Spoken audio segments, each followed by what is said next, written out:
It's blank. And Dot's is recording for her own personal reference, so is Dawn Glauc. And Jenna, are you recording? You are not recording. Okay. I guess I'm not.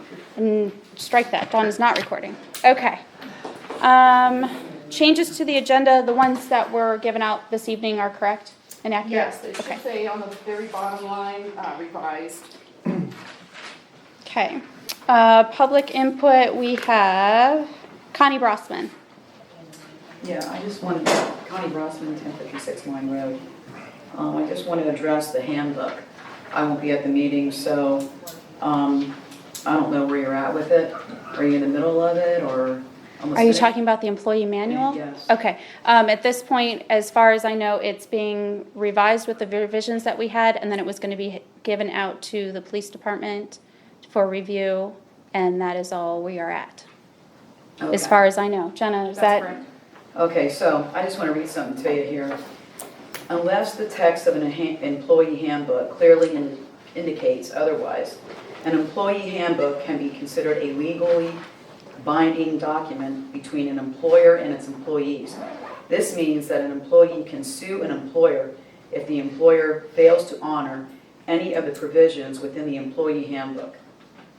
So when you're deciding to vote on this handbook, I hope you're taking into consideration about the lawsuits that we've already had in this township, and that, you know, I know our solicitor has been looking over it, but however, you know, our township manager did help write this, and so, I mean, is it for her protecting herself, or, because I mean, I don't know what's in the handbook, I haven't seen it, or the employee manual, but I'm just saying you need to be really considerate of these types of things, because, you know, lawsuits cost tax dollars. Okay, thank you. Pat Krebs. I'd like to let the other one go first, if I may. The but other because one she's go got a schedule, and I've First. got issues. I don't see anyone else.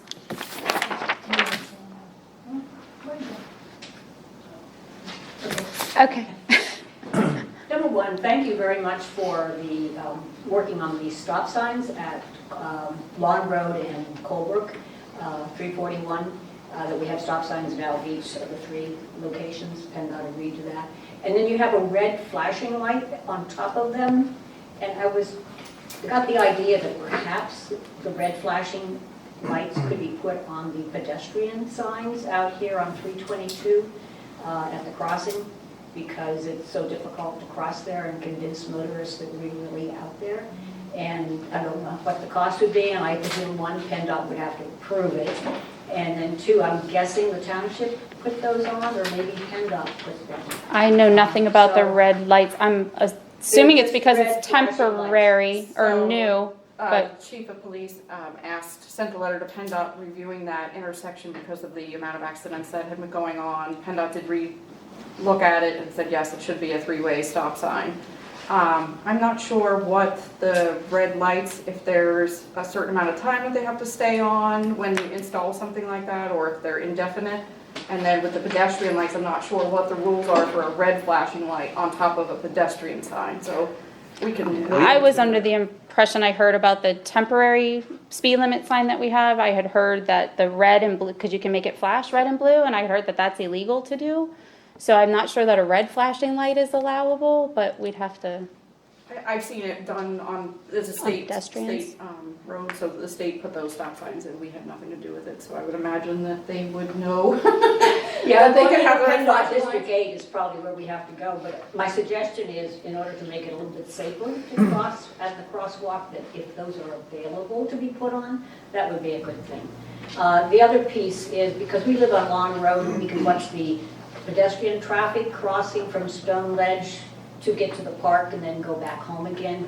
There's kids who are on bikes, maybe 5 or 6 or 7 of them, and somebody hollers, "All clear," and then you've got them all dashing across Lawn Road.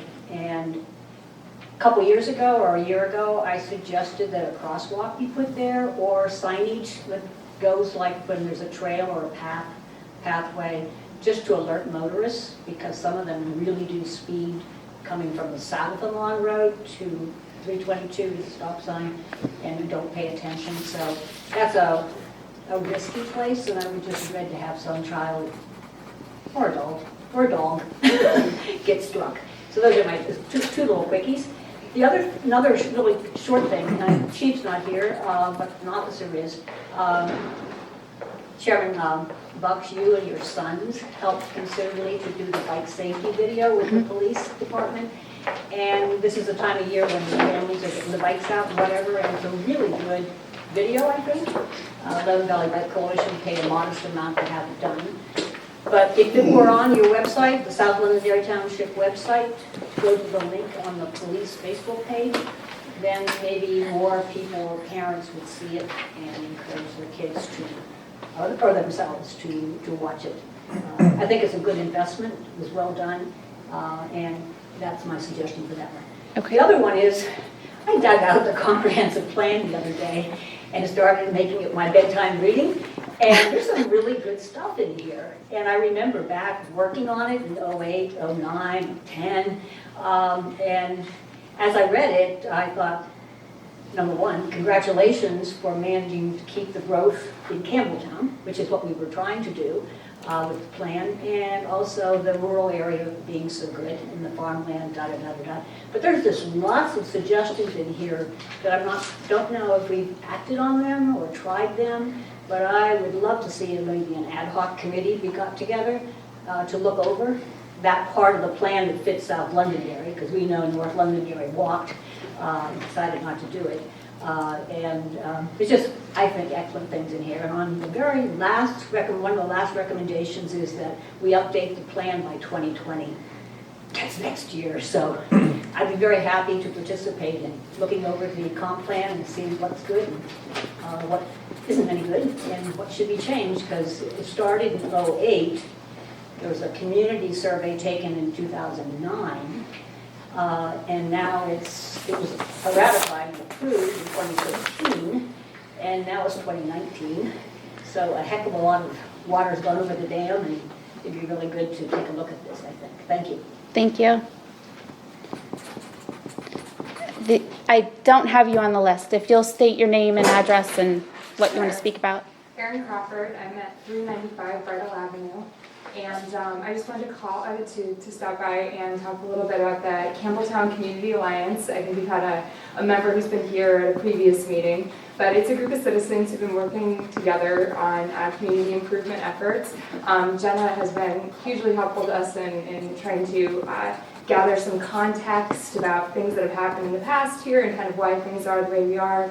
I think that's been primarily what we've been doing so far, is trying to understand some of the things that have led to some of the issues that happened, or some of the past efforts that have started around sidewalks and connectivity and safety and how we can improve that. So just kind of a heads up that we're going to continue to be working on that, and hopefully coming to meetings and talking about what we found and seeing if we can find some easy opportunities to improve accessibility and connectivity in our community.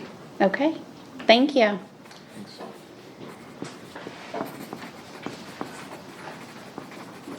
Okay, any other public input? Yes, Jane.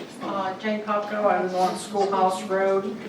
Someone had recently suggested to me about 320, the intersection of Schoolhouse and 322, if there was any possibility to make that right turn only and have some kind of directives to get people to go a different way if they have to make a left-hand turn, because it's really dangerous getting out of Schoolhouse Road, making a left-hand turn onto 322.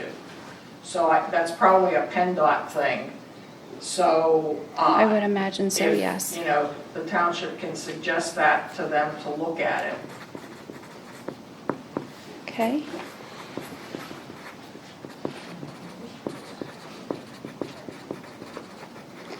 Okay. Anyone else? All right. Moving on then. Put my papers aside here. Moving on to March 12th Board of Supervisor meeting minutes. Do I have a motion to approve those? Motion to approve. And do I have a second? I'll second. Again, there's a Okay. No PM. All those in favor? Aye. Motion for March 27th Board of Supervisor Workshop Meeting Minutes. So moved. Do I have a second? Second. I have a correction on there. There's a note of 2 executive sessions on here. One can be erased, and then Dawn Blauk was recording for their personal records.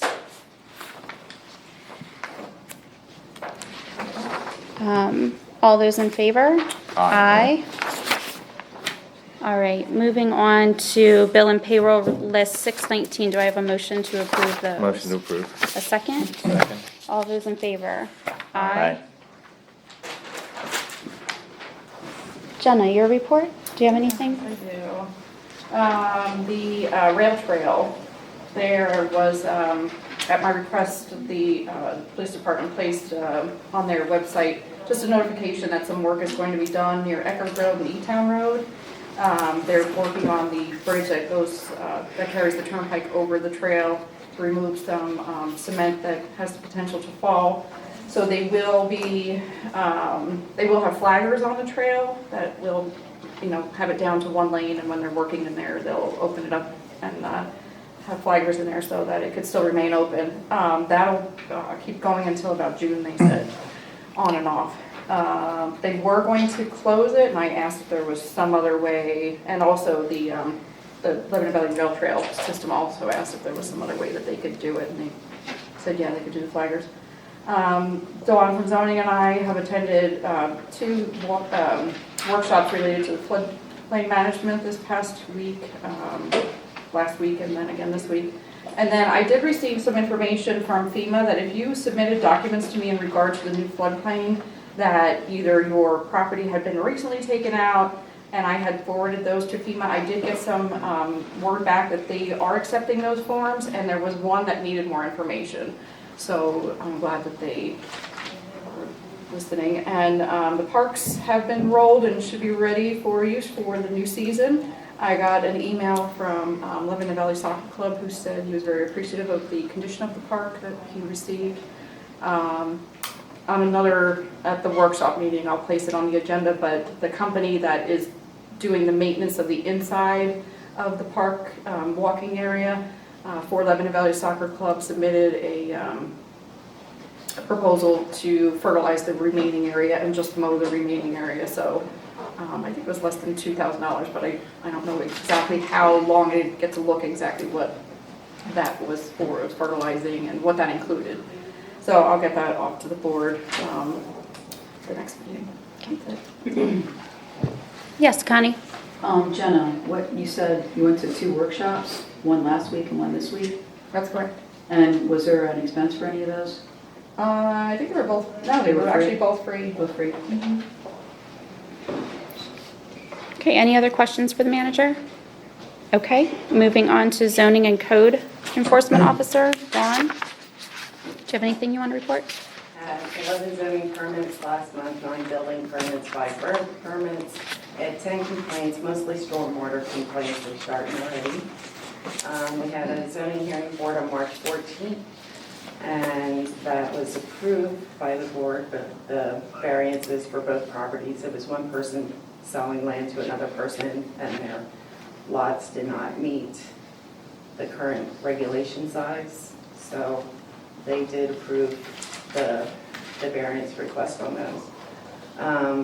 Still working on the zoning revisions with Frank. We did give the planning commission the first step of revisions for them to take a look at, and that'll be discussed at next week's planning commission meeting.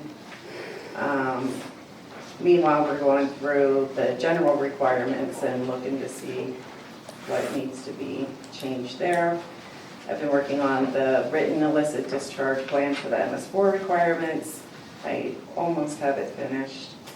And I'm still working on that guide that I wanted to. And I attended, I did this on my own personal time, but I wanted to bring it up. Last week in the evening, Senator Palmer and the Secretary of Ag hosted a workshop on the spotted lanternfly, because we're in the quarantine area. So I attended that, this is property related. And I have a bunch of paperwork or literature sitting outside by the window if anyone's interested in it. But the main thing that they wanted us to do, in the last couple weeks, they've now added Dauphin County. So there's 14 counties that are under quarantine for the spotted lanternfly. So they hatch starting in June. So they want us to look for areas like pretty much your trees, any furniture you have sitting outside, or even like your vehicles. If there's anything that looks like a mud splotch, you're supposed to scrape that off because it's probably eggs underneath there. There's hundreds of eggs underneath there. They're trying to get them before they hatch. So there's a lot of valuable information out there if anybody wants to pick it up on their way out. They're trying to make sure businesses are aware that they need to get permitted, and that's just by online. You would have a manager or supervisor go online to represent your company to get the permit to be able to travel in and out of the quarantine area. And that does not necessarily mean goods. It's also if your vehicle, company vehicles travel at all in and out of the quarantine areas, you're supposed to be permitted. There's no charge for the permitting, and then that one person is supposed to train the rest of the representatives in the company that are to look at their vehicles to make sure there's no eggs or bugs We're on going the through that vehicle. right now with our fleet cars. We all need to be trained on spotted lanternfly, so. Right. I mean, this is a serious ag problem. Like, It It is. is a serious problem. We're, I guess we're the #1 producer in hardwoods Yep. in the country, at least, if not in the world. And they don't want it to spread any further than what it has for that reason. I mean, not only hardwoods, but that seemed to be their main concern. They're also asking residents voluntarily, there's a checklist online you can get, to also learn how to check your vehicle if you're traveling in and out of the quarantine areas. So I did bring back a whole lot of information. Again, I have it sitting out there by the window if anyone is interested. Okay, thank you. Patrick, do you have anything? There's nothing specific under my report on the agenda. I do have probably comments on some of the items later on the agenda, but nothing specific. All right, thank you. Jerry, are you here for the police department I am. report? Okay. Didn't know you were sitting over there instead of up here, I so. won't fit in there because of the Okay. gun bill. Sorry. No, that's okay. Our miles driven last month, 4,757. We had 239 total calls for service. Total arrestees were 9, DUI arrests 1, traffic citations 60, non-traffic citations 2, and total warnings were 34. Chief asked me to note, we're going to be participating in what's called the Blue Cares Project. It's being spearheaded by the District Attorney's Office, and this basically provides a follow-up visit by a drug and alcohol counselor to people who have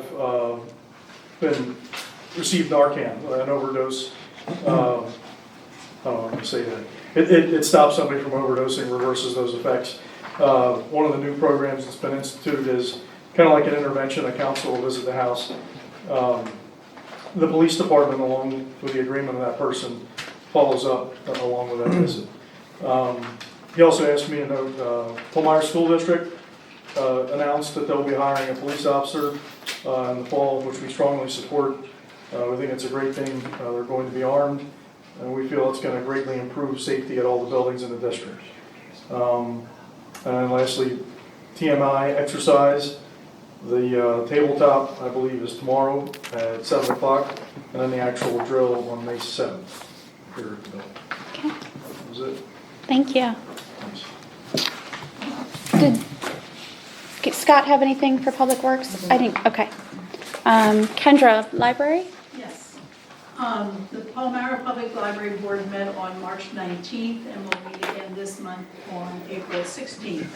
Springtime in the Vineyard will take place this coming Saturday, April 13th, from 7 to 9:30 p.m. at the Vineyard and Brewery in Hershey. The event will feature a buffet dinner catered by Lisa's Cafe, Vineyard and Brewery wine and beer selections, and a large silent auction. All proceeds will benefit the library. Tickets are $60 per person and are still available at the library or online. This is our major fundraiser for the year, and we hope to exceed, we made $16,000 last year, and we hope to exceed that this year.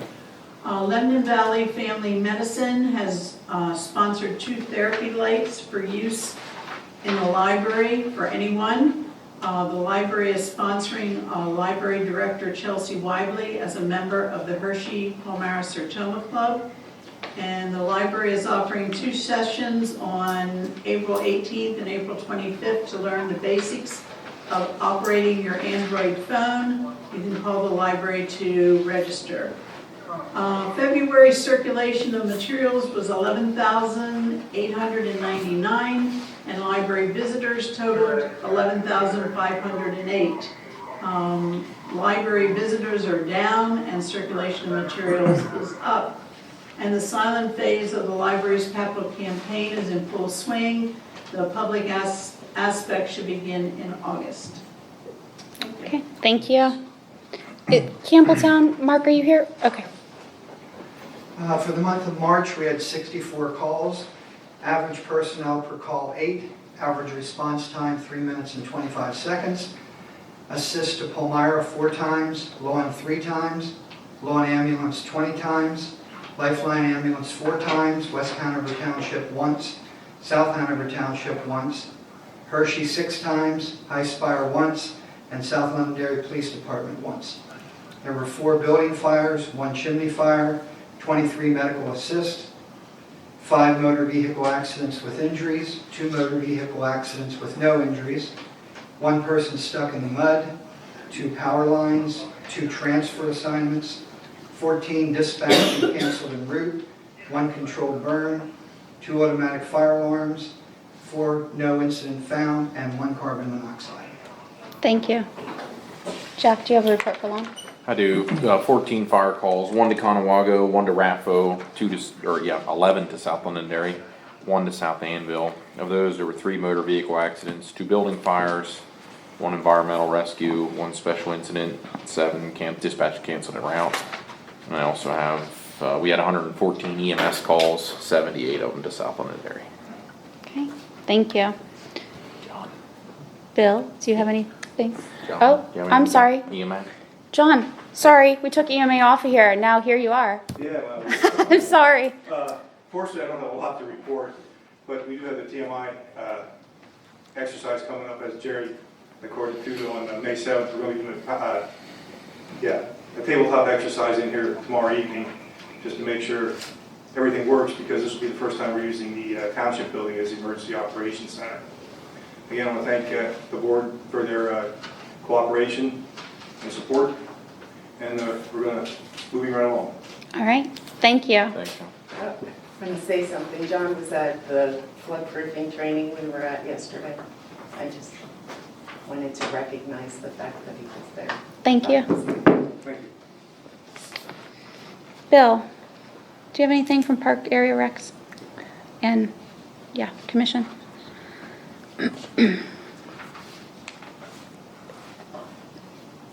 No. No, okay. Did we ever get the letter out to them? No. No. I think we need to do that, given the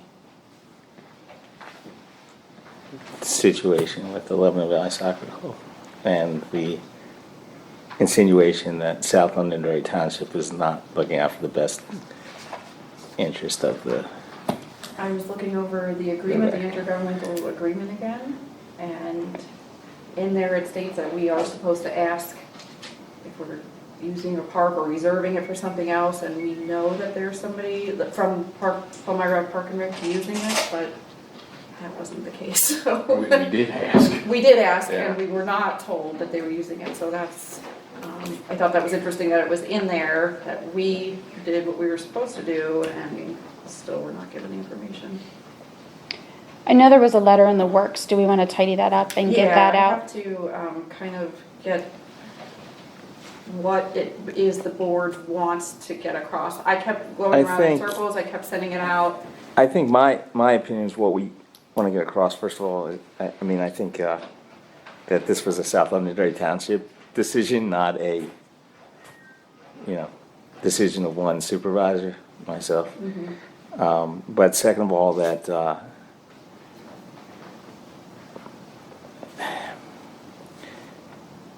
that the commission decided to send a letter to DCNR. Well, let me The put it. commission did? No, Okay. the Director. director decided to send a letter to DCNR because of her position on the rec commission and did not get any pre-approval or authorization from the rec commission to send said letter. It would be nice also if it was stated that we did ask, Yes, I did have that in so that there, everybody who sits on the commission knows. I just have a feeling the facts are being relayed back to the commission. Yes. The facts are being relayed back to the commission incorrectly, I would say. Okay.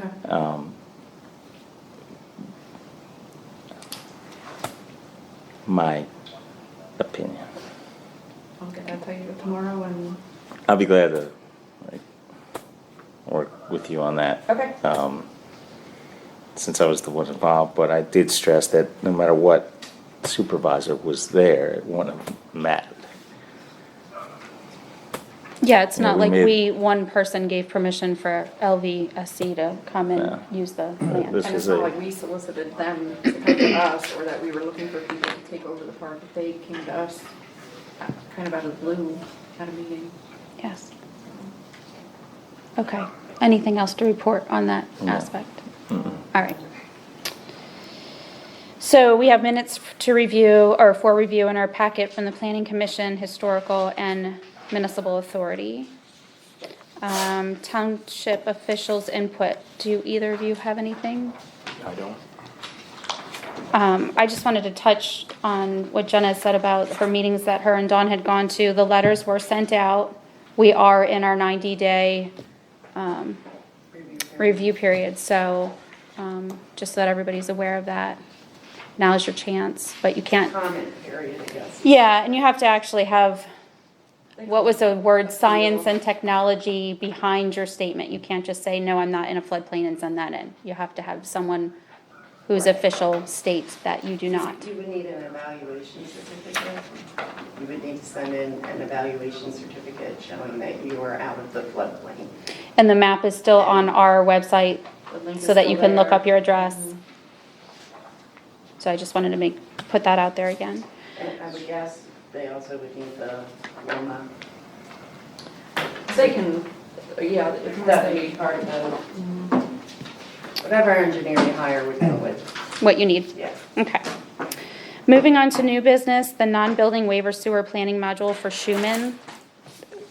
Jenna, do you want to go over that, or? This is just part of the subdivision that they've submitted that will be going to the planning commission next week. I figured while we were here, that we can approve it. It does have to get approved at the planning commission meeting next week. They're just asking for a non-building declaration planning waiver. I think Frank would know a little bit more exactly what it is. We've done this one It is before, what it we've done this sounds, before yes. recently, but, It's a lot of addition plans, so no building is proposed, so it would be appropriate to sign that. The buildings already exist on the existing Yes. property it's being added to. okay, do I have a motion to approve that? So moved. Second. Any questions? Okay, all those in favor? Aye. Code inspector discussion. So we received a reply from Commonwealth Code in regards to the initial complaint that we had. I see they're both here. Did you all have something to say? Well, yeah, My name's Andy Nelson. I'm the building code official of record at Harrisburg for South Londonderry Township. I'm the building plans examiner and administrator for Commonwealth Code. I understand there's two issues that seem to be in question in positions that we've taken. One of them has to do with a bed and breakfast being put into a standalone structure on a residential property. And my determination is that this is an R1 structure, classed as an R1 structure where the people are transient in nature, which means, you know, they come and go. It is not owner occupied. No, I might as well just read it to you out of the code. Well, I'll just stop you right here because that was never a formal complaint given to us. Well, that's what I was told. The first time I was made aware of, and I still don't even know what you're talking about, was in your response letter. I'm not aware I was of told that that was an situation. issue. I was also told there was an issue dealing with a reverse osmosis system that was installed. That was the incident that I was aware of. That reverse osmosis system was installed without permit or inspection when it was installed. It was not required to be permitted or inspected. It is not covered by Act 45. Non-structural renovations to 1 and 2 family dwellings that do not alter a means of egress do not fall under the requirements of permit. So this was installed without us being involved, without us reviewing any plans. Our inspector was asked to go out and look at this thing because apparently there's a dispute between the owner and the installer. Our inspector looked at the thing, and which we don't see very many of these. Actually, we don't see them at all because they're something that's installed after a house is built and it's not required to be permitted. Our inspector made a determination that this backwash can discharge into the sewer system without an air gap. There is one style that's made that has a double check valve in it. This one did not. Our inspector was in error. He called the owner and said, I made a mistake. And you're correct. The owner apparently wanted a letter from us because he's in a dispute with the owner. And I would not issue or allow a letter to be issued because Act 45 says right here, the Department of Municipality or third-party agency acting on behalf of the municipality may release any of the documents obtained under the Act to the following: Department of Labor and Industry, Department of General Services, law enforcement or emergency response entities, federal, state, and local health entities. This guy was not any of them, and acting in behalf of the township, and I felt this was going to go to litigation. It was something that wasn't covered by code, and I didn't want to give him a letter either way. But we acted professionally and told this gentleman that, you know, it should discharge through an air gap, but that was it. When the inspector discovered there, he called the time, said, you know, we made an error, it should go through an air gap. So, I was told there was another complaint about a bed and breakfast, which I've dealt with in many municipalities. So, as far as I'm concerned, we acted in accordance with Act 45. If you want us to issue a letter to this gentleman, then we can do so, but I just can't do it without having permission from the township. The Act prohibits that. Okay.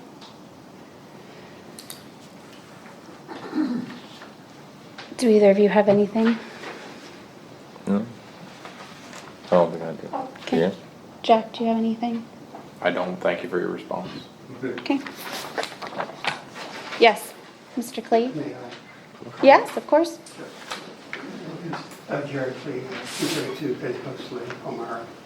Okay, here, before I make any comments, I would just like to ask 3 questions, whether you'll have answers for them or not. Okay, I'd like to just ask them for the sake of asking them. Questions for who? For the township. Okay. Okay.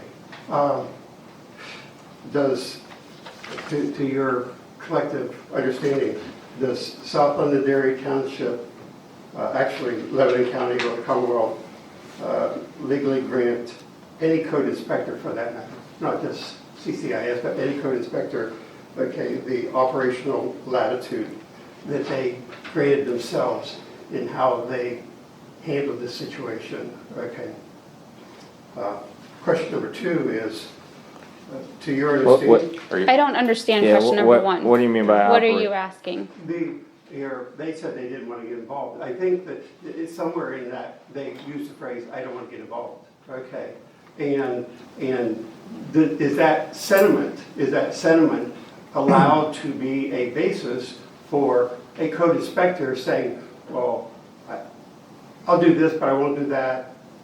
I'll come out, but then I'll tear up the check. You know, I mean, do they have the operational latitude once they come out and involve themselves to say, well, now that I've seen this, I get to handle it the way I want it? Do they have that operational latitude to kind of like possibly, I don't know if they did, I don't know enough about the law, the regs or anything. Right, I guess that's my, let me stop you for a second, because that's sort of my question. Well, like, they were out, right? They said this was okay, and then they said it wasn't okay, and then there's no record of that. Right. I didn't ask for a letter. Here, Right. the word letter was used a number of times. You know, there was a form, they completed a form. I don't know if that form is technically a letter or not, but I asked for a revision, a correction, a rewriting, however you want to phrase that, of that form. Not a letter, I just wanted the form, their form. Did you have the original form? Like, was something left with you? But I got it. So something was left with you? Absolutely. And I got a copy. They got a copy, I got a copy.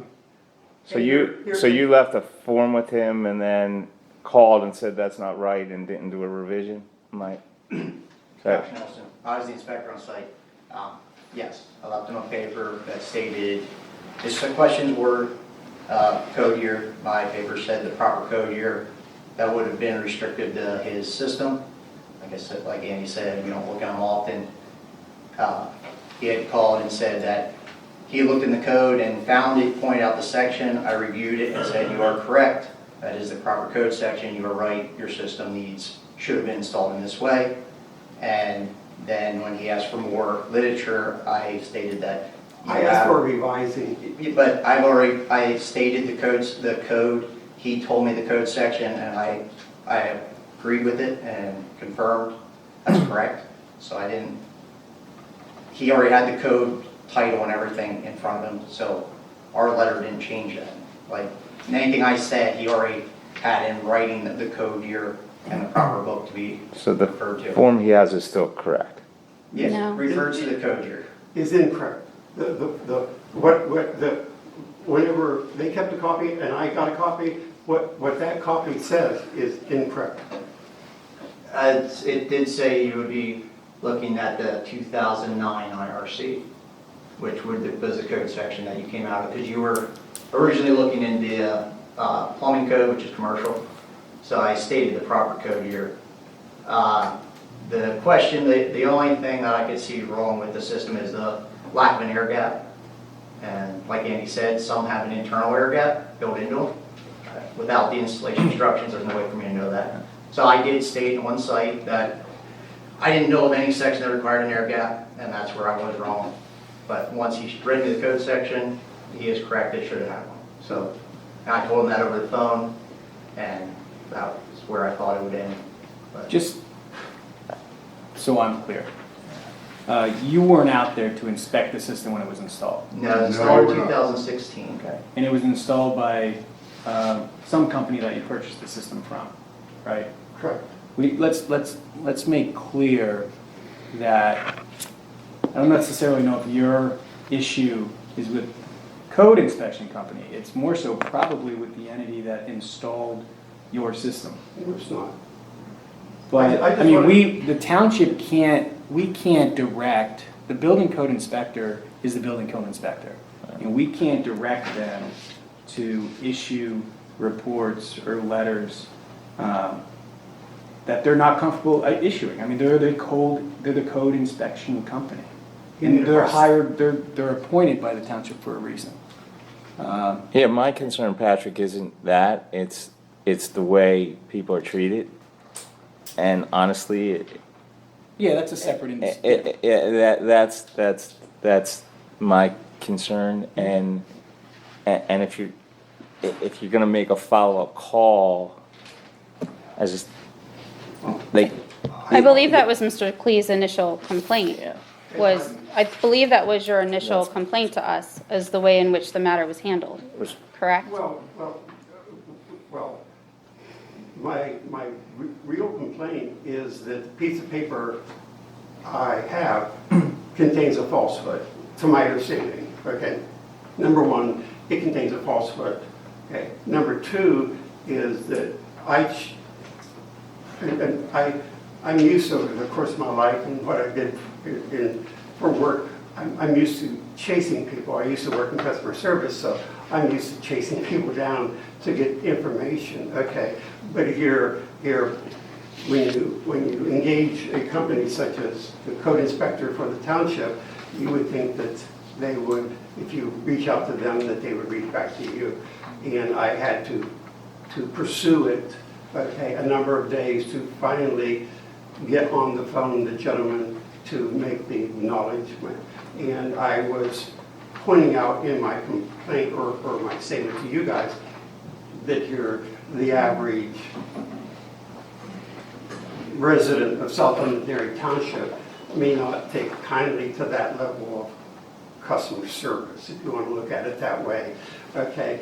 But I'm used to that kind of stuff because of how I worked over the years. But here, I could see a number of people really getting frustrated by having to chase an issue down like I had to chase it down. Yes, Dawn? I just want to try to clear up. So basically, they were privately contracted by Mr. Clee. They were not representing the township at the time. Right. And he just wants to bring it to our attention because we also have a contract with them, and you wanted Correct. to make the township aware of. Okay. To my understanding, I mean, I called a number of entities, okay?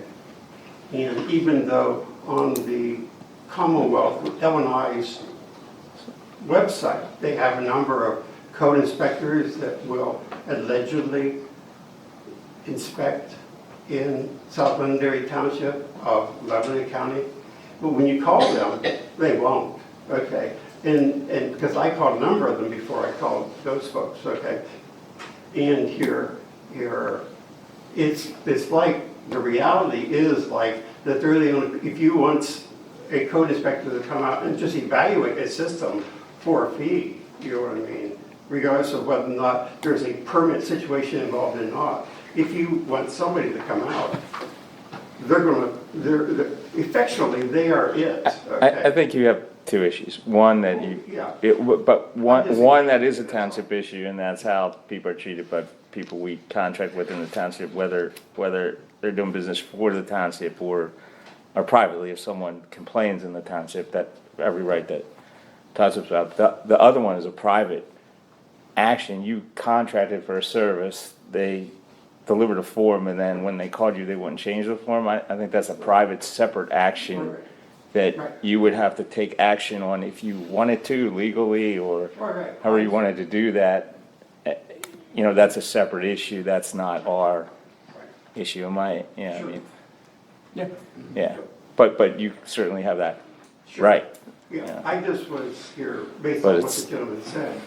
I saw a number of mischaracterizations of what I saw as reality, and so I'm just sharing with you to correct those misrepresentations of reality with you. Okay. Because I already dealt with the issue. Actually, the issue in terms of my basement, the plumbing, it's all done. It's all done.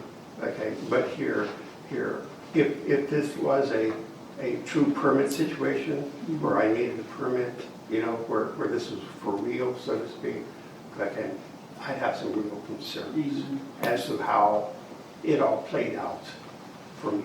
All right, I do appreciate that. Can I make a comment? I've been working with Commonwealth Code, Conewaga and here, so 8 years now. I've heard 2 complaints in the entire time that I've been working with them on, and this being one of them. So I don't know that they inspect, I don't know how many things a day, a week, a month, a year, and we're hearing 2 comments on it. And the one being something that they're not supposed to inspect anyway, or that they're not required to inspect unless it's for commercial installation. So And I understand that, but they took the private contract. I You know, so, understand. you know, and Can we let I think Jerry that's, finish yeah. his 2 other questions Yeah, before sorry. we deliberate their future? Appreciate it. Yes, Jerry, you had 2 other Well, questions. Here, well, the second question was, I see, because it was private, I don't know if they're able to, as a code inspector for the township, if they say, well, you're private, you know what I mean, you don't have a permit, they put you in a different box, okay? And so therefore, there's another set of rules that's going to apply to you. Okay, those rules aren't written out, you don't know what they are, I'll tell you what they are, and this is how I'm going to do it. But once again, I'm to the, okay, so to my understanding, somewhere in that letter, there was a sentiment of not wanting to get involved, okay? And that sentiment, okay, if you saw that in there, if you saw that, first of all, am I mischaracterizing it as to a sentiment of not wanting to get involved? And then number 2, is such a sentiment a legitimate rationale upon which a code inspector can either do his duties or withdraw from his duties, be it a permit situation or a private situation, okay? Can they say, hey, I don't want to get involved in this. Yes, I've come out, I've taken your check, I've written something up, there's an error in it, but you know what, I don't want to get involved, so I'll tear up your check, okay, I'm out of here. Is that good business practices for a business that is, am I mischaracterizing anything here? I mean, because if I am, I want to know. I would agree that it appears they don't want to be involved. I think the challenge they face is you weren't required to get a permit initially. So I think that's, you know, that's what I'm reading into their letter, that's why they didn't, because it was not a permit issue. Do I think that they perhaps made a bad business decision and maybe they regretted coming out in the first place? Yes. Maybe they could have handled it a little differently. That I don't know. I can only speculate. You see, the last thing I'll say is that I actually talked to the chief inspector. I talked to the gentleman who was the chief inspector at L9, okay? And to my understanding, The chief inspector at Labor and Industry? Yes. Not the chief inspector from Commonwealth Code? Correct. Okay. L9. Okay. And to my understanding, the services of the code inspectors throughout the Commonwealth is not limited to just permit situations. Because I was right up front. I said, this isn't a permit situation for me. This was, you know, my house was built in 2001. This all happened, blah, blah, blah, blah. And I basically told him that here. And he's actually the one that said to me, hey, you're not limited to your township's code inspector, okay? That you can get anyone that says that they'll come in to your township can come in, and that's why I burned through a lot of them, okay, until I figured out that, you know what, they all say no, and then I finally ended up calling the one that is listed for the township, okay, and they said yes, but you're the chief inspector of L9, when I talked to him, indicated that the purpose, the duty, the mission, whatever you want to call it, of code inspectors is not limited to permit situations. If you've got a situation and you want it inspected and you want it evaluated, they're the people in the Commonwealth to do it. Is that in error?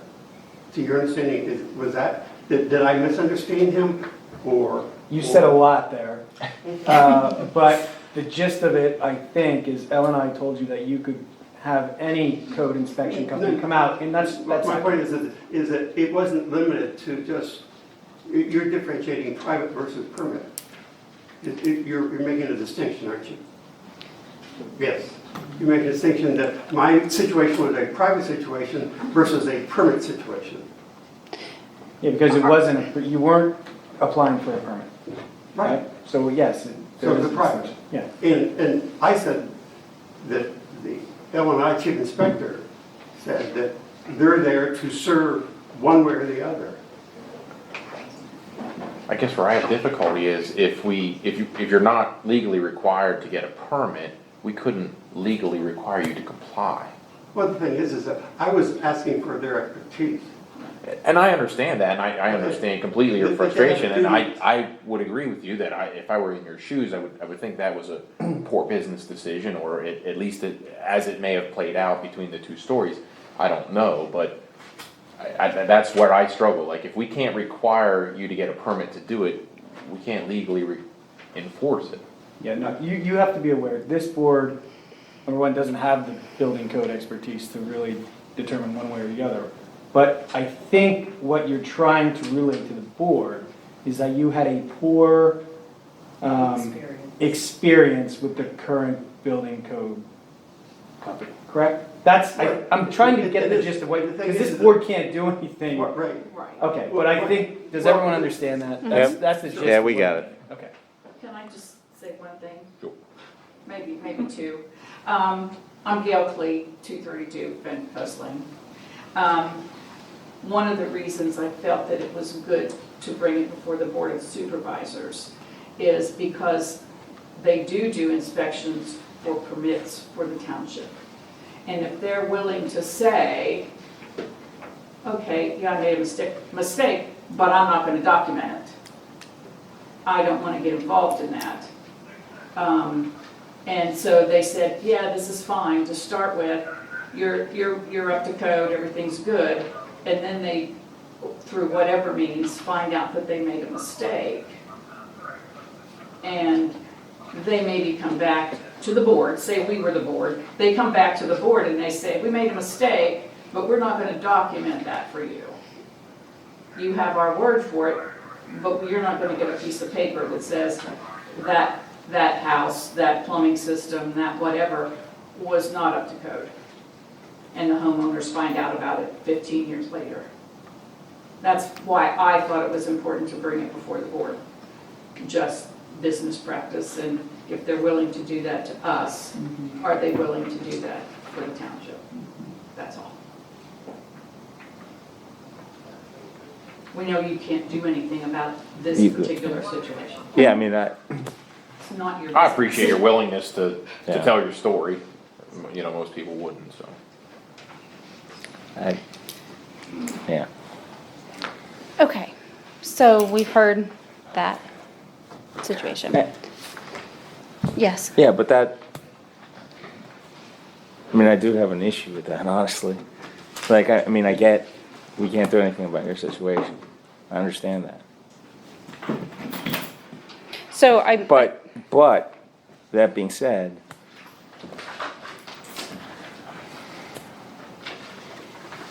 that strikes me as odd, like ripping up a check and issuing a report and then not being willing to correct it when you sit here and say you made a mistake strikes me as Well, what would we do to correct it?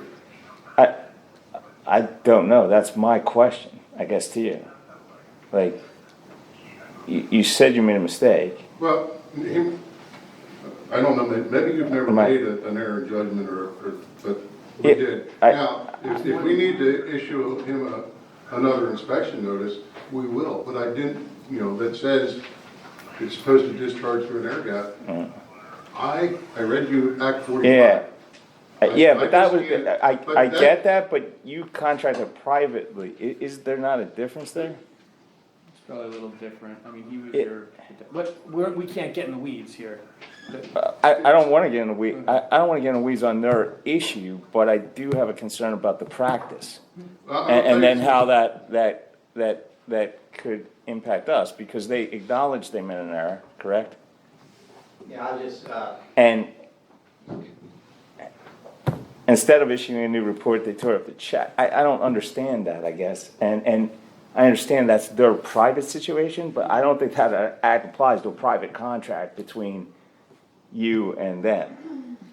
So my concern is the process, not the individual situation, and if that process were to play out for, and my concern is the process. The process with permitted applications is there's a plan review, so we get to actually look at it up front. We don't go out kind of blindsided. Like, I would know what I'm looking at before I get there. And there's a report about here at the township for every job ever that was completed in the township, and that's one file record, permanent record. And so permitting processes are handled a little different. When I went out to the job, this one in particular, I wasn't quite sure what I was looking at, so I shouldn't have left the paper at all, I guess, but I thought by stating the code section, it would help him whatever he was trying to do. All right. So I wanted to, at that point, I thought I should just walk away. I appreciate that. And just like Jenna said, I was here before Jenna, I was here back with Tom, so I think I've been here for like 9, 10 years. You said about customer service, I don't know that there's been a lot of poor customer services reported. I currently have a pretty good report with everybody I work with. So. Since January 1st, 4 municipalities in Lancaster County have come to Commonwealth because of our exceptional customer service and our code expertise. Matter of fact, many years ago, Steelton Borough was incorrectly enforcing the code, and L&I came down on them. The chief of police lost a job, the township manager lost a job, and one councilman, and they called us to go in and straighten it out. Okay, I appreciate it. So we try and do everything in the best interest of the municipality. Okay. That's first and foremost. Right. No, I appreciate that explanation as well. Thank you. I mean, personally, they made a mistake. They admitted to the mistake. If I was in their shoes, would have I probably issued the change? Probably so, but I wasn't there. I can't be involved. If I got fired from every job I ever made a mistake from, I'd probably be in a different position. I thank them for their story. That's where I'm at. Okay. Do you have anything? No, I agree. I agree, but I just want people to know we do take these things. Anyway, take these things seriously enough to spend some time on them and figure them out. So. Okay. Well, the only thing I'll say is, yeah, I won't say anything at all. We'll move on. Okay. Township non-uniform employees pension plan amendment. Do we have paperwork on that anywhere? Sure, I guess I can talk about the part that I know of. I think, at least it's my understanding that the township wants to at least investigate the possibility of amending the pension plan for new hires, correct? Well, non-uniform employee new it's a hires. twofold issue. The current employees' gross salary is not being reported correctly. Let's stay with one first. My understanding is, maybe it's further down on the agenda. That's the new hires down, yeah. Okay, I should we wasn't sure talk, how to handle, we can. why don't we talk about both the pension issues? Well, I don't have the amendment, like, I don't have anything proposed. I don't have, No. do we have anything worked up to even look No, that's what I at? need your approval, is to have the board, or to have us look into, or Patrick look into. Yeah, for whenever you make an amendment to the pension plan, it's gonna have to be done by ordinance that authorizes the change to that plan. And there's gonna in the event you go in that direction, there's gonna be a form, like almost like an amendment to the existing pension plan from, is it PS, I'm not, who is it? No, it's RJ Hall. RJ Hall. Or- Whoever or- you, okay, whoever you used for your pension plan will provide a form that kind of goes through the amendments to the plan. And the two, at least the ones that I'm aware of from Jenna, are one is the potential for new hire non-uniform employees from going to the defined benefit to a defined contribution plan. Correct. That's one, for new hire, non. For new hires, yeah. Non-uniform, new hires. Right. Meaning no one that's currently employed at the Correct. township. There's that, and then there's also, there was an amendment to the pension plan years ago. It was before my time, that changed a few of the things in the plan, one of them being the definition of compensation. But it's my understanding that the township has continually reported the compensation as it was under the prior plan. So, and I was involved in some correspondence back and forth with, I guess, RJ Hall. Yes. Probably a month or so ago. And we either have to start reporting it correctly or amend it back. And in discussions with Jenna, it seems like it might, I don't know the history of the amendment when it was done back in, I think it was like 2003. But it doesn't seem, I mean, I don't know what the history is, and I don't know why they did it. We don't know why it Your was done. Your guess is as good as. But it all of ours sitting doesn't, I here. mean, if you're going to amend the plan for the potential new hire non-uniform employees, you should probably consider amending it to clarify the compensation Yeah. definition. Because I think you're gonna get charged a fee from whoever, you know. He said it was $300 for them Yeah, for an to. amendment to the plan, you're gonna get charged a fee, it's, 300 sounds familiar, and you're gonna have to do it by ordinance, so if you're gonna do the one, you should probably consider the other at the same time, just to clean it up, if this is the way the township has been doing it for some time. Agree. So it looks like back then, right, they changed it for some reason, but never followed through on changing the Yeah. way they report. Right. Right. And we discovered that, and then we have to deal with the ramifications. Yes. Okay, so can I have a motion to move forward on that? Yep, Yep. let us make a motion here and do something, or do you have, So go you're ahead, looking- That's Con. based on this. Yeah, Is this I figured. a matching contribution plan? No, a lot of municipalities have done this. They're, you know, historically municipalities have these defined benefit plans, which are really nice, that I'll never experience. But it's basically, in these pension plans, there's a defined benefit that you get, regardless of No matter you know, what. how the plan. But in the last probably 5 to 10 years, a lot of these plans have been revised. Normally the way, you know, you do it for new hires, because those have already been vested in the pensions, they're vested. But it goes from a defined, my understanding is the conversation has been from going from a defined benefit to a defined contribution, and then the actual pension amount of, you know, when someone retires, the way you calculate the pension is gonna be somehow tied to the contributions. Not just simply, when you retire, you get this benefit.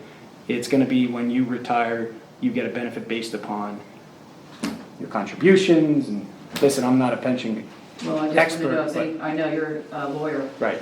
so is there anybody else giving us any kind of advice? No offense. to Yeah, you, well, but- the next, I'm taking, trust me, I'm the first to admit when I don't know a by lot about now. something. But the next step would be if the board wants to investigate this, to authorize Jenna to reach out to, is it RJ Hall? Whoever provides the pension and say, hey, the board's considering this for their, number one, for their new hire non-uniform employees, and we're also considering, you know, cleaning up the compensation definition. Can you provide us with, and my recollection, last time I've done one of these, it's a form for an Yeah, amendment, basically. and they'll have like the sections in the actual pension plan that are being revised, and you can check mark and say, yes, that's what we, but that would be the next step, to have Jenna reach out and have them provide us with the requisite forms to at least review, and then when, if the board wants to proceed, it will have to be adopted by ordinance. Right. So does RJ Hall just administer the plan, or are they in a They are position? actuarial company. They do administer the plan, and then they have Barber is the actuarial, Bear Barber under them. So they would be in a position of qualification to give us advice? They were the ones that said, you need to fix this. Right. I'll fix it. Fix the current plan. Yes. There's two different things happening here, the current plan and then the new hires. Yep. Right. Okay, just to make sure. So, do we have a motion to move forward and get that information started? I make a motion that we authorize Jenna to start the process. Do I have a second? Second. Do I have any questions? Okay, all those in favor? Aye. Moving on to the Historical Commission discussion and appointments. We have Jerry Castle that would like, I think, that was the name I saw on here? All right, he threw his name into the hat here. No, is looking to be part of the Historical Commission. We have one opening for that. Do I have a motion? Make a motion that we appoint. Do we have background requirement checks for that? Do I have a second? Okay. Do I have any I'm glad questions? someone wants to step up and do it. So. Okay. All those in favor? Aye. So now moving on to the discussion part, the Historical Commission has reached out and asked what it is we would like them to do, if anything. Jenna printed out the ordinance for us. I also brought it along. Yes. Yeah, go ahead. Sorry. I know that they do an award once a year. They host a table at the National Night Out. I was looking for their minutes here because there were some other things on here and now I can't find them. There was a list of the projects they were currently working. So in the ordinance, it was, the purpose of the initial starting of it was to, here it is. Was to make a list of historically significant buildings, bridges, structures, walls, ruins, cemeteries, burial grounds, landscapes, viewscapes, natural features, properties, artifacts, byways, and other resources within the township to determine whether or not they are of any historical significance. I know way back yonder, when it was first started, that list had begun. I don't think any list has been turned in thus far. In the ordinance, they said they said there was 2 years to complete that. I know at one meeting, maybe my first year, so maybe 3 years ago, it was asked to have more time to do that. And then here's a list of what they're looking to do: annual walking tours, speakers for commission meetings, national night out, sign banner for Campbelltown, Colebrook, Lawn, and Mount Gretna.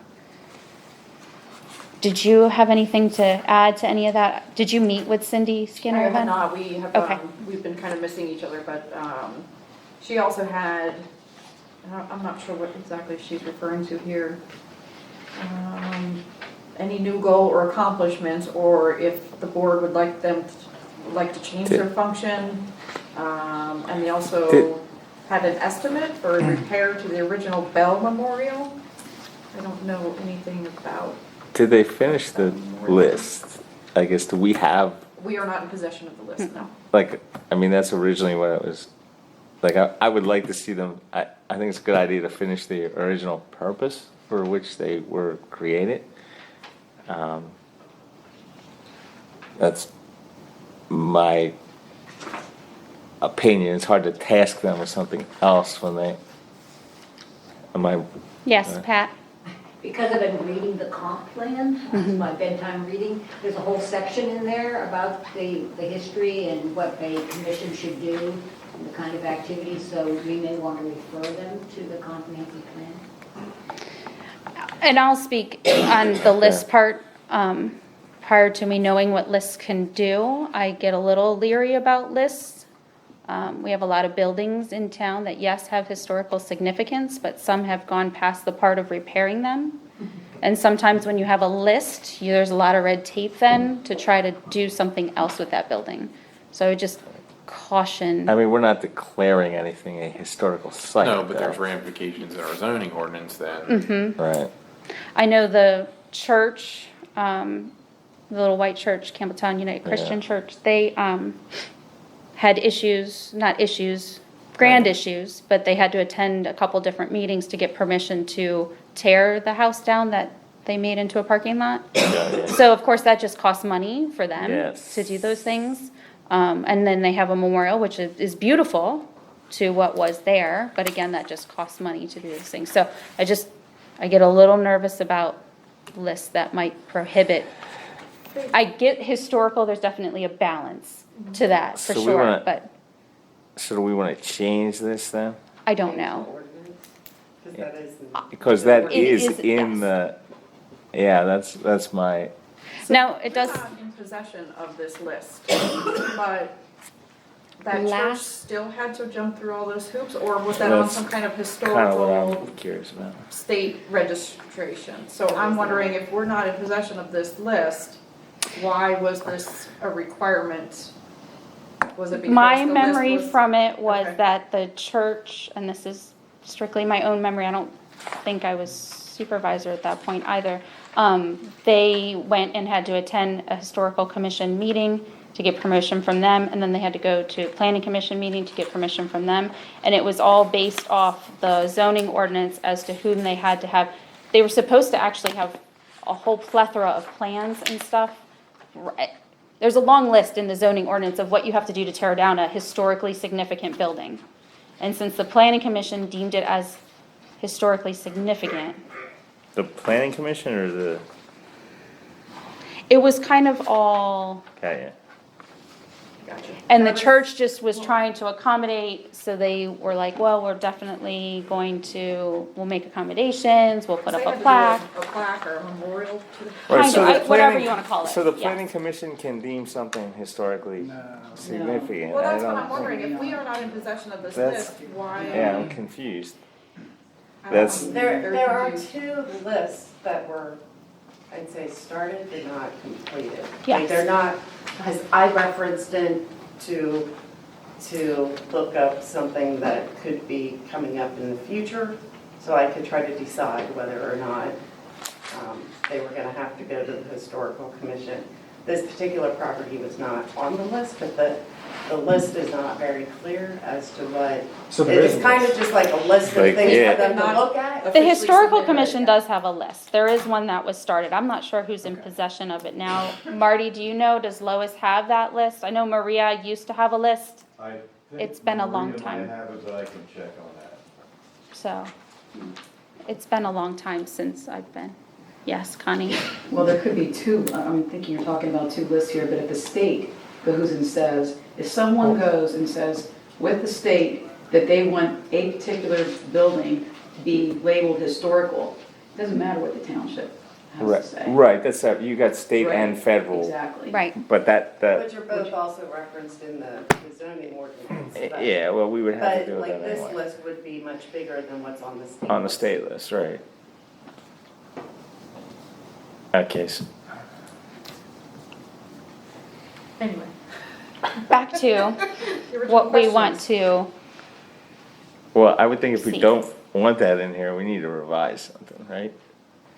Cause that's the, It's in the comp plan, though, we have to. Yeah, we probably thought we should yeah, look this at is a number of longer things. term, right? I mean, so you have a vacancy on the commission right now, right? we do not, And we just filled Just it. filled it. That's where I'm going. Welcome. Do you still want to volunteer? Because maybe his first task will be at that first meeting to request almost like an update, or if there is a list to provide, right? No? Well, I have think mixed at- feelings of a list. At minimum, if the list exists, we should We need receive to it see- and either accept it or not. Or not, yeah, Yeah, we right? don't, I mean, we're not obligated to accept it, and if we're going to be enforcing, procedural, moving through meetings with this list, it should have been a list that was approved by the board, wouldn't Yeah, it? I probably think the first step would be to find out if such a list exists. And if it does, what's the history, like how was it deemed a list? Right. Are you under?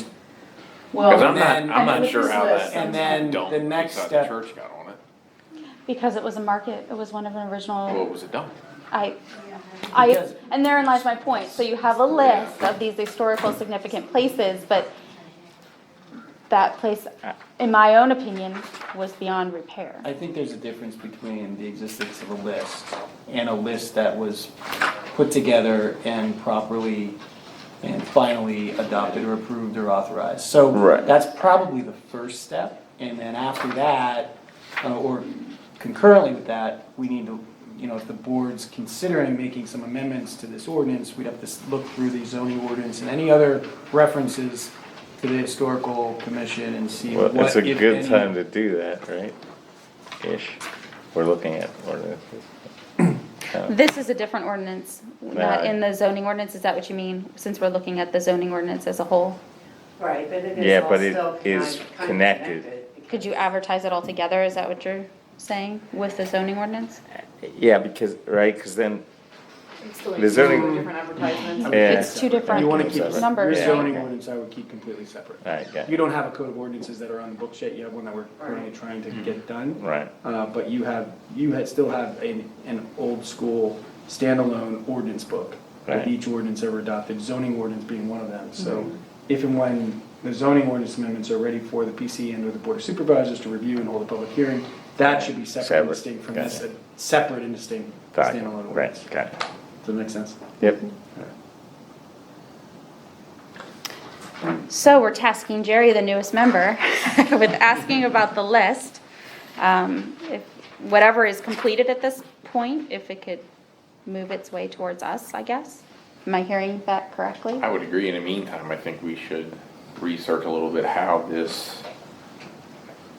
much of this is referenced in our zoning. Like, what ramifications does it have, once this list is adopted? Like, what position does that put those? Yeah, That's where I meant it. yeah. Yeah, We'll take a look at that. We'll get that on our, And then we'd So- be in a better position to determine. yeah, because this does exist. You can't just Yeah. ignore that. Check, I haven't seen the ordinance, but is it possible, even if there is a list and you don't want it to be legally binding, couldn't you have something in there that it's a ceremonial or something to be recognized by the township but not legally binding you to Yeah, action? I don't think we have to accept, the list could be, I don't think we have to accept. Yeah, no, I would be perfectly fine with that. I mean, I think there's, certainly value to the commission, but I'm not comfortable with Sure. having, even us decide that their property is of historical value or not. That gets iffy. Yes, Connie? And my question is here, in the historical committee, we're talking about committee and society here. Say you want to rip a building down, that the historical committee with their list went and said, oh, we are looking at that as being a historical building. But now, say the game commission wants to come in and rip it down. I mean, you get into stuff like that, if the commission went and said that it was a historical building, okay, historical commission, versus the state saying, if they went to the state about this, and now they want to rip it down, I've looked into a lot of that stuff, and I'm just saying that there is some legally binding things with these lists. Yeah, the thing is though, not we, but the Board of Supervisors passed, this exists. We can't ignore the fact that it exists. And it does exist, but So we sometimes gotta- ordinances, the state can overpass any kind of ordinances that you pass. I'm just saying. Right, but I think what So we that have to doesn't do mean- is, That, you can pass whatever you Yeah. want, but if the state comes in and They would still have to get a permit to tear down the Oversees it. building. Yeah, regardless, so- yeah. you would have to you'd have to, but it doesn't We- matter. yeah, It's still, when you get into historical buildings, it's still, you run into legal things. right. If it's on the state. If it's on, And normally, a lot of those people, a lot of those things, there was such a big ordeal with that list, with the committee, and some things down years ago. So I'm just saying, I've looked into that, and there is stuff with the state and that little list, so I'll just let it rest at that. right, I think we have to figure out where Well, I think the attorney here would be this is. seeing where your list, what it is legally binding, Well, I think that's the first part, to see. which is.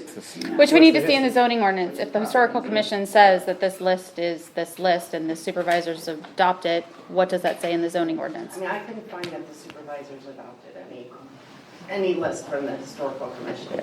No. I saw two lists that were on our key drives, that I gone through. Yeah, and if those aren't, They yeah, the aren't question is, are they adopted, aren't they Yes. adopted? They're not And we need to adopted. figure And some that, are, and some are. I think we need to and some are not. figure that out, because then we need to take whatever Because you action don't we. have it to be right. Right, and I think that's where we are, just let's kind of move forward and see where we actually are. Because you get into legal things. Agreed. You're paying for it. Okay, so we're gonna do some research on that to see where it is in relation to the zoning ordinance. and what effect it has. And we Jerry's can, gonna get us a copy. I have one, here, I have an extra one for you, Jerry. Good luck, buddy, good luck, you got your work cut out. Did he And then we'll- officially accept, we can did he look at the officially comp accept the plan. appointment? I don't Yeah, know. he did, I think he did. And then we can look at the comp plan too and see where that rolls into it all. All right, so moving on, special event application, got the Nerve Triathlon. I did not see, did anybody talk to Chief about, I see this, but I didn't see Chief's signature. Did he have, He's the one who handed it to me. He asked me to place it on the agenda, but approval, he- Chief of Police? Yeah, I don't think he approved it Until we approve it? After you do, Okay. yeah. Do you know, I He's- don't imagine he had any problem with I this, just just missed what you said, I apologize. got the Nerve Triathlon? Yes, Any issues with that you know of? not that I know of. 'Cause they are Because asking it's been for- an ongoing thing, I think we're squared away. Okay, Just then, subject to certificate of Subject. insurance, so. yes, 7 days prior to the event, yes. Do I have a motion to approve this? I make a motion we approve pending the chief's blessing. Do I have a second? Say. All those in favor? Aye. Old business, fire department box card approval. Jen, I think it was in your report, I saw that both fire departments approved these box card changes. That's what I'm understanding. Is that right? Right. We're good now with those? He said that, Brandon went to BES and talked to them about him and they squared him away. So, we're good? Are we good? I don't know. Does anybody? I You know, no. strongly suggest that those box cards that we reviewed are the physical copy that the fire chief signs with ink. Prior to us signing them? Yep. Because this is not how it normally, in the last 20 years in the fire service, this is not how it worked. The box cards did not come from the county to the board of supervisors to get approved. The box cards went from the fire company to the board, and then the fire chief delivered them to county. I'm not sure why, unless you guys know, I'm not sure So why are they we came the other way around. but- Tabling this, or are we, what are we doing? I think it's under the suggestion of Jack that we get this to the fire departments and have them, the chiefs sign them first, and then we will approve them. Can you approve them conditionally tonight? They're due back to the county April 15th? Who needs to sign them? We do, Who's we? Me, the chair yes. person? And I won't Would you have feel sign comfortable anything if I until- don't sign them until I see the chief's signature on there? Input, yeah, John? I'm sorry, what was that? Would you be okay or comfortable if I do not sign them until the chiefs sign them first? Yeah. I got an email from Barry Sell, Campbelltown box cards are correct. The issue was that the new CAD is that it isn't dispatching both the first and the second alarm companies on fires instead of just the first alarm companies. I have no idea what that is, but Brandon, he said, sat down with Jason and corrected the issue. So the cards that I have were correct. And when I But called. did you provide those did. cards to Barry? Yes, and then I called, I provided them and Dan Braden each their own copies and sent them to them. And when I talked to Jason from DES, he was surprised. He's like, well, I just sat down with Brandon. So I'm not sure what the issue was. So somewhere between the last meeting and now, or even before the last meeting, they were correct, but it still wasn't out there that they were correct. Does that make sense? Well, and that's my concern with how they got here. Yeah, I can ask each chief to come in and sign off on them, and then when that is complete, as a part of the condition, I will have Faith come in and sign them. Does that work for you? That work for you? Okay, do I have a motion for that then? So moved. Second. Questions? Okay, all those in favor? Aye. Alright. Fire study update, John, do you have anything for us on that? Well, I'm making progress. We ran a little bit of a snag due to some previous computer issues and some administrative issues. We're working through it to get some of the data updated that we need. Okay. But right now, I kind of got sidetracked by 3 Mile Island. So Understandable. I'm going to get through that, and I'll be able to put a little more effort into the fire study. It's about, I'd say it's about a third of the way done.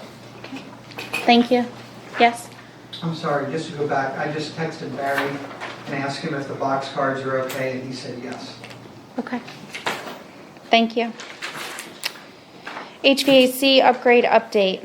Jenna, I quickly read over the email you sent. I was working, but that we got this afternoon. Will you go over it for me, because I'm not prepared to refresh that. Reached out to the old general contractor, Fadivia, or the management service that we had, Fadivia, spoke to James Miller, who was not very happy with the situation, knowing that the system was never commissioned correctly in the initial install. The balancer should have been the one to commission it at that point in time. Since then, we've had issues. We've had to replace 2 blowers in the system, so we're kind of, going back and forth with all the companies involved. James Miller kind of put their feet to the fire and said, this was not installed as per the contract. Here's where it says it in the contract that it was not installed. So I have confirmation that in that letter that they are going to come out and perform the services for free, that James Miller will be in attendance when that is happening, so that it is ensured that it is done correctly and to the specs that were required initially. So it's not going to cost the township the initial $10,000 that I got the quote for. Well, we don't know yet. Not for that iView system anyway. They said, we worked with Haller, and they have the software so that they could just plug in and they'll charge us as we need it. He said that he has been working with these systems for years, this carrier system that we have. Generally, once they get the blowers and the louvers and everything commissioned correctly, that he literally doesn't touch their system unless it's just the yearly maintenance of oiling and greasing things. But he said the climate should be much better once we get these issues resolved. So he said we should not purchase that iView system that Spinagle suggested that we purchase.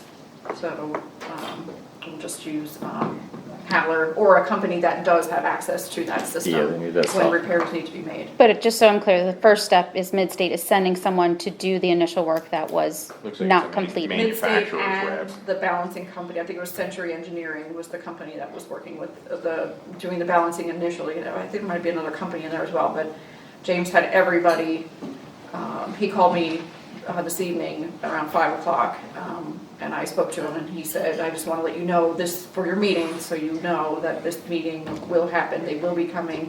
They couldn't pinpoint a date just yet because they had to get the manufacturer out here and review the entire system to make sure everything was installed, in fact, as it should have been. Okay. Connie? And Jenna, when you talk to all these people, what is the reason now that we had to go through all this? I mean, who inspected this? It was actually, Midstate would have inspected it, or would have been the one to make sure that it was commissioned correctly. That has nothing to do with inspections per se. That's just kind of the inner workings of the system. The inspector would just check that the ductwork was placed correctly, that everything was installed correctly, but not the computer system that is inside the system itself. The louvers, it's I don't know, it's whole. Yeah, it seems like it seems like a commissioning problem, Yeah, like it's not with that anybody looking at the system would have missed this completely, but the balancer said that it was completed and commissioned correctly. But there was a whole step missed, and it was only known when the Haller guy came and hooked up to our system and said, this is your problem, the heat's coming in to one chamber, it's getting heated up, but that room is freaking out because, or that chamber is getting so overheated because the louvers are only opening 4%. So then the system kind of freaks out and then takes all, fresh air from outside, dumps it into that chamber and then into the building. So it's cold 1 minute, hot 1 minute. It's not maintaining the. All these are run by. Yeah. And then they have variable fans that run, so it will do that, but the system sets off all kinds of alarms, so this is where this commissioning was not done properly. It would not have been caught, I don't know, in any inspection. So first we didn't know what the problem was. Now we do, and now we're putting bids out there to get it fixed? No, they're going back and they're fixing it, not fixing it, they're installing, commissioning it correctly this time. Will you say the word be revising it to fix, to make it right? Right, yeah, this is a software, like, this is a commission, yeah, this is a software reconfiguration. Commissioning is the general term used when it, to put it, before it's put in service. Okay, any other questions? So hopefully, Hopefully that fixes they're it. right. Yeah, Yeah, you're right. Hopefully they're, Happy ending, right? For the taxpayer. hopefully, yes. hopefully they're correct. So the township non-uniform employee pension plan, new hires We- discussion, we wrap that up with the above piece. Good and welfare. Anybody have anything? Yes, Connie? So, last meeting, there was a discussion about the audios, if you recall, me bringing that up. And Jenna so kindly sent me a right to know and said that that this was adopted 17 years ago about these audios, section 708. And I'd like the board to look at that. 17 years is quite a long time ago. I think we're into a lot of technology now, and quite frankly, any person who goes and records here could put that audio on Facebook if they wanted to. So you were, Mr. Custer, you were going and saying something about, I don't want this out there, I don't want that out there. Well, anybody could take that audio No, I and didn't put say it on that at all. Facebook. I said You were just worried be- that. I you wasn't were worried, I that who just would- made a Who would statement. say, this is your voice, or this is this person's voice, or, That's a correct statement. yes, said that too. exactly. Yes. But I'm saying, anybody could take that audio and put it on Facebook. Is that right? That's right. So I would like the board to relook at this. This was 17 years ago. A resolution or an ordinance? It was, What was it? section It's the 7. resolution that we're following the, NPC thing? the, 1708, what's 1708? 708, section 708 is what she sent to me on the right to know. Oh, section 708 of the Seven- right to know law. Yes, Okay, correct.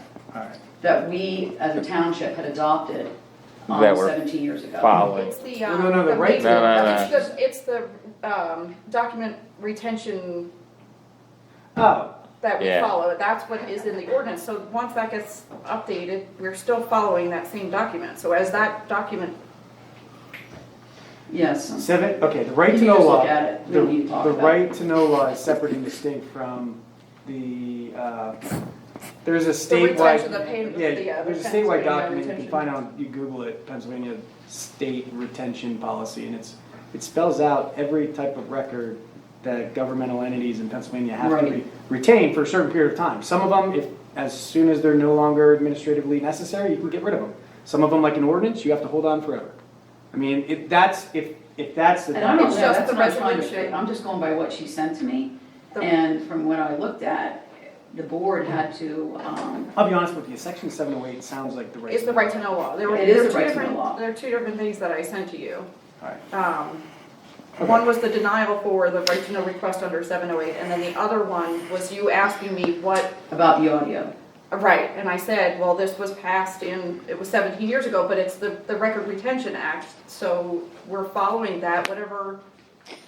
current That's ordinance that state. is, That's still, that's what we're following. Right. Okay. That refers to state law. Can I make a suggestion? Instead of us discussing this over and over again every meeting, why don't we put it on the agenda next meeting as to whether or not the supervisors are going to allow audio to be dispersed? I'm not recording any longer. Okay. Do we want to record? Do we want to have any more discussion about this audio stuff? I do not. You do not want to record, or you I do don't. not want to have any more discussion tonight? I don't need to have any more discussion about it. I made mine known. You're known what? My That, position, I don't think it needs to be recorded. If the public wants to record it, it's within their legal right to record it, they can record it. okay. Do you have any other different opinion? Do you want to think about that? Yeah, let me think about that, because I just, we generally record for the accuracy of minutes, that's why we record. And I'm not using it You're any not longer. I'm using not it recording now. anymore. Okay, all right. Do you have any desire for the minutes to be recorded? Do you want to think about that? Yeah, Okay, yeah. so maybe I jumped the gun. We'll think about it then. If you want it to be discussed or recorded, let Jenna know to put it on the Yeah, agenda next to be month. clear, I have no problem with anyone recording it, like, recording us, Whether we want to take that. Yeah, if you Well, want to record, record. I don't think the discussion is whether, Yeah. If someone wants to record the meeting, they can. They record can, it. yeah, The question is so- whether or not Jenna's gonna record it for purposes of the meeting, if I understand the discussion. Yeah, okay. For doing the minutes. Yeah. Yes. If she records it, if that is gonna be made available to the public, correct? Correct. And then if I do that, we have to look into more. Do you need to save it Storage. forever, or can somebody request it within 30 days? I mean, there's a whole bunch of different ways you can go about You it. can do I don't know. like I don't or either. a, Yeah, Can you because put you a time can limit on dispose it? of that when you don't need it. My We would have understanding to- of recording for purposes of preparing the minutes, based upon the retention, the state retention policy, is as soon as you're done using that recording, you don't need to retain anymore, because it's no longer administratively necessary. You don't need to, but I'm saying that. Well, yeah, that's a policy. Again. She's asking for a Thank you. policy. Yeah. Yes. Yes, Dot? I thought the rule was that if you were recording for accuracy, they had to be retained until the minutes were approved, so there is a period of time there. No, it's What just I for- was sent by Supervisor Fox, that's what it said. That would have been from the what was that from? That was a long time ago. The It was about a MP, year ago that you sent it to me. MP. I'd have to look back and see what I sent you. I don't think the MPC would have had No. any. Am I You saying the might be wrong thing? referring to that retention, whatever the The title of retention. that document is, municipal retention statewide policy. I don't know it off the top of my head. It's like It's with a a department in the state. Yeah. But, I mean, I haven't looked at this specifically, but I would suspect if it's used for purposes of preparing the minutes, once you prepare the minutes, you no longer need it. And it could even be a really nice thing, you guys could even agree to post it on the audio on the website, so those that can't come to the meeting could be, go there, click it, like If we're anybody else not, does, and if say. we're gonna record it, I don't think we should hold it and have 57 right to know requests every month, you know, if we're gonna record it. You I could would- actually put I would it on. agree that it should just be posted. Yeah, I would agree with that too. Yeah, I don't know what the thank cost you. of that would be. That would be but perfect, so if- people that can't come to these meetings can just go on the website. I mean, and click it, and. I thank could you care very much. less if we recorded and posted. I mean, I don't, I'm not afraid of that, do you know, Right. that's what I mean. I don't mean I could Yeah, care, I know you're not. I'm not, I'm just trying to get more people involved, because I know it is what it is. I know this board wants to have more people involved. That's the key, right? Bring them here, though. But they're not coming here, so. Well, no, I they're know, not. but then we So- can't hear from them anyways. No, we can't hear, we get third-party information through But other if they people, are my listening to it neighbor. on and- audio, never That's know. a way to prevent third-party information. That is actually a good idea, if you could put, because I know even like the county commissioners, Yeah. they post to YouTube. They post actual audio and video, so that, I mean. We I could know get that really that crazy works and with- have our own channel. Listen, They do, Yeah, I they know. do. They do. Listen, I'm not opposed to any of that, other than cost, like, you know, Well- like, I mean, that, If you're recording and posting it to the website, I think it's pretty cheap. I don't, you know. Well, you'd have to have YouTube's so much free. space on your Well, website YouTube is though. free, yeah. There's a Well, cost I mean, involved with that. Yeah, but you could take it down, you could take it down. There's also, there's also time, Okay, there's how also about time this? for employees. We'll so- think about this. Yeah. that's Yeah. a good idea. I think Derry Township records theirs and it's on their website. There's the. Video or audio? I think it's audio, and it's the audio, and then there's the minutes after they're approved, then they're put on. But you can listen to the audio before the minutes are actually approved, I think.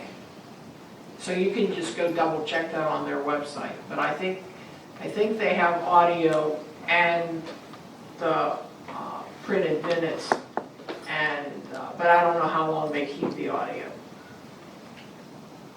Okay.